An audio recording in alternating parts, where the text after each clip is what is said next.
Bismillahirrahmanirrahim.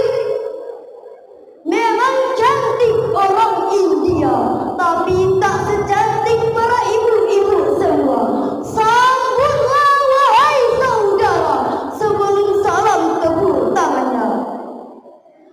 Assalamualaikum warahmatullahi wabarakatuh.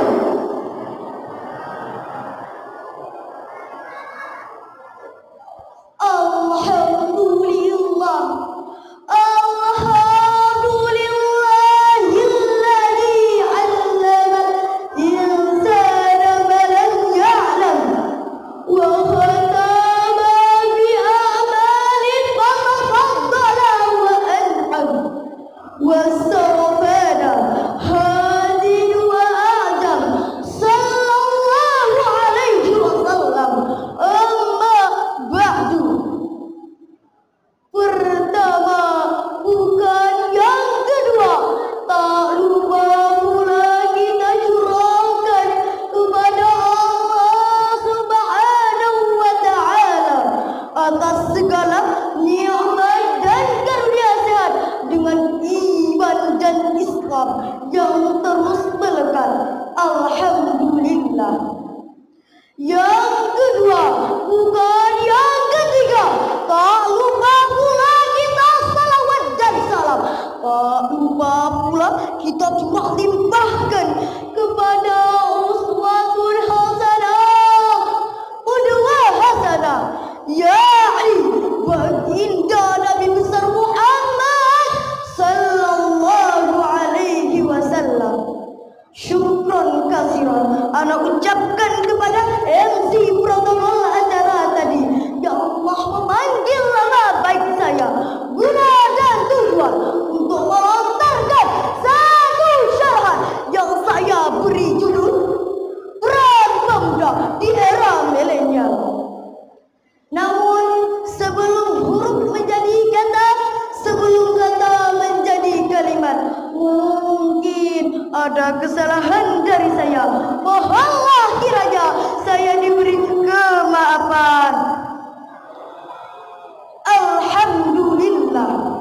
Ikhwani fillah rahimahumullah.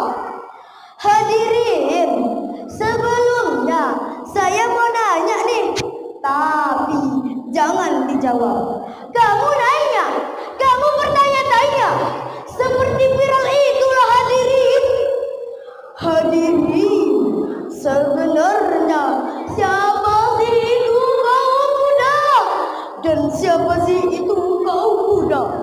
Pemuda adalah harapan bangsa, penerus cita-cita yang membawa kita akan kesejahteraan nantinya.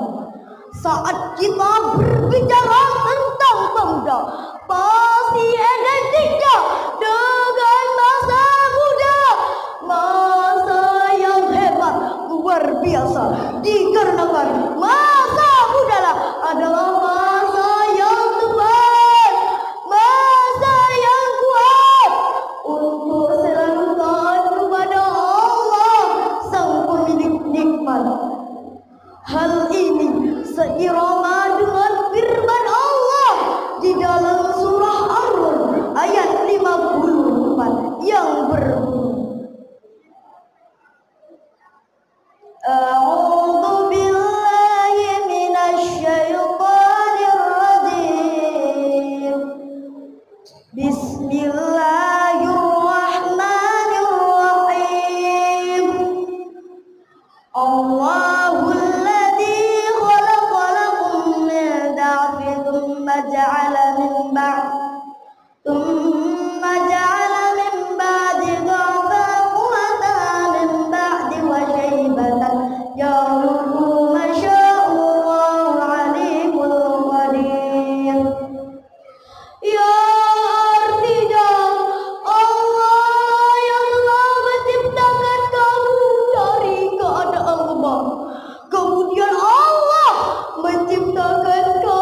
Syekh Abu Al-Fida Ibnu Umar Ibnu Katsir menyatakan dalam kitabnya Tafsir Ibnu Katsir bahwa yang dimaksud keluar setelah lemah adalah Syaban wa huwa quwata ba'da dafi.